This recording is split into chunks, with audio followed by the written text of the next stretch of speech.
10 idées pour embellir votre rentrée. Bonjour, je suis Dominique Meunier, thérapeute et coach. J'accompagne les femmes souffrant de charge mentale et de trop-plein émotionnel à retrouver une vie joyeuse et légère en apprenant à lâcher prise et à gagner en confiance en elles. Ah, la rentrée, ça en fait couler de l'encre, n'est-ce pas? Et des larmes aussi parfois, et pas que chez les moins de 7 ans.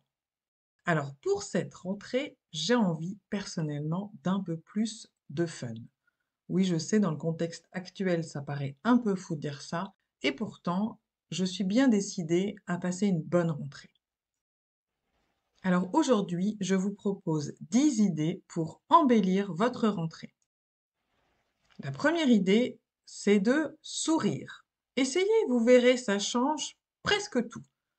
Collez-vous un sourire ravageur sur le visage et vous attirerez à vous plus de positif et certainement moins de grincheux. Deuxième idée, rechargez les bons souvenirs.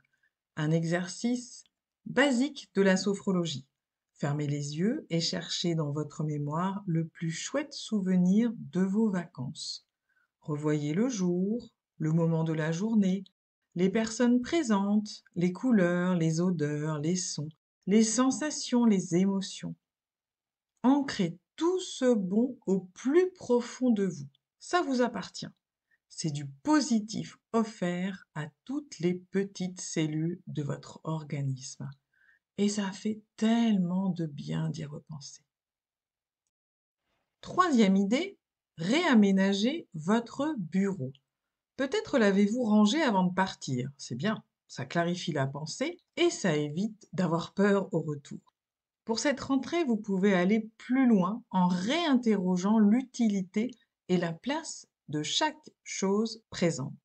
De même, peut-être est-il temps de réparer ou de vous procurer une jolie lampe qui fonctionne, une plante verte en forme, ou d'installer un petit cadre contenant, évidemment, une photo de vos vacances, ou bien de poser des voilages colorés, voire de virer les vieux dossiers ramasse-poussière. Le contenu est aussi important que le contenant.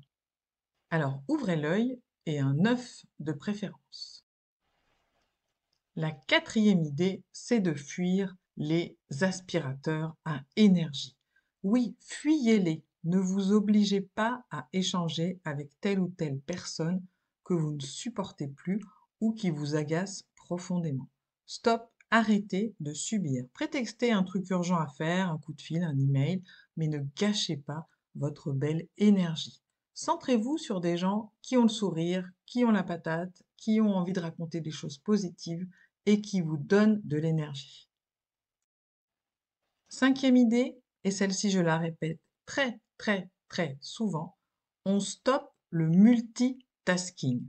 Le multitasking, le multitasking est un mot qui désigne le fait de faire plusieurs choses à la fois et de trouver cela normal et satisfaisant. Eh bien non, ce n'est tout d'abord pas possible, ça c'est la science qui le dit, puisque notre cerveau ne peut faire qu'une seule chose à la fois.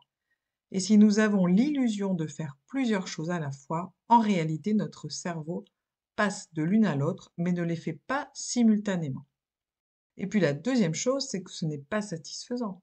Comment vivre le présent et ne pas dire fin septembre, punaise, j'ai pas vu le mois passer. Comment faire ce que l'on fait en conscience?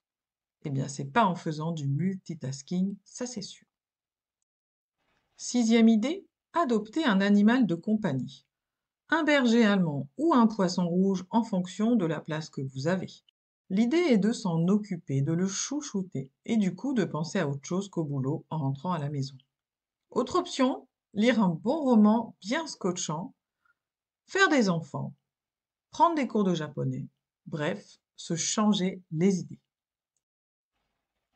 Septième idée, poser ses prochaines vacances. Et oui, juste une journée de congé pour prolonger un week-end, cela ne coûte rien et ça fait plaisir.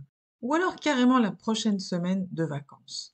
Vous déciderez plus tard ce que vous en ferez, mais positionnez tout de suite le break dans votre agenda. Ça fait tout de suite du bien et on sait que quelque chose de réjouissant arrive. 8e idée, clarifier la notion d'urgence. Avec tout le monde d'ailleurs. Votre direction, votre compagnon, votre compagne, vos enfants, votre animal de compagnie, etc., etc. Pour ne pas considérer que tout est urgent, il est indispensable tout d'abord de réinterroger cette notion et ensuite d'en partager les conclusions. Cela évitera de faire monter le stress pour rien et cela mettra tout le monde d'accord sur ce qui est important de ce qui l'est moins. 9e idée, respirer. Oui, je sais, je radote, je le dis très souvent. Mais croyez-moi, c'est essentiel. Respirer, c'est vivre, c'est prendre son air, c'est prendre sa place et développer sa confiance. On vous pompe l'air? Respirez. Ce ou cette collègue ne manque pas d'air ou prend des grands airs? Respirez aussi. Vous vous sentez tête en l'air? Respirez. Vous avez besoin de prendre l'air? Respirez. Bref, 2 ou 3 fois dans la journée, prenez d'agréables et profondes inspirations par le nez et en gonflant bien le ventre, en vous disant intérieurement «j'inspire du calme», puis expirez longuement par la bouche en vous disant intérieurement «je souffle mes tensions».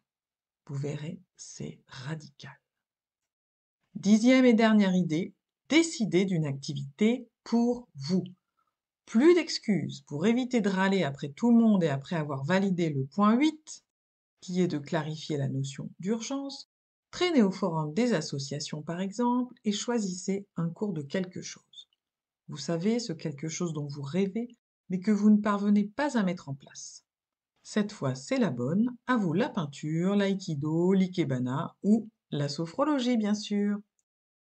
Je vous remercie pour votre écoute. N'hésitez pas à liker, partager et commenter. Je vous souhaite une belle journée et je vous dis à bientôt.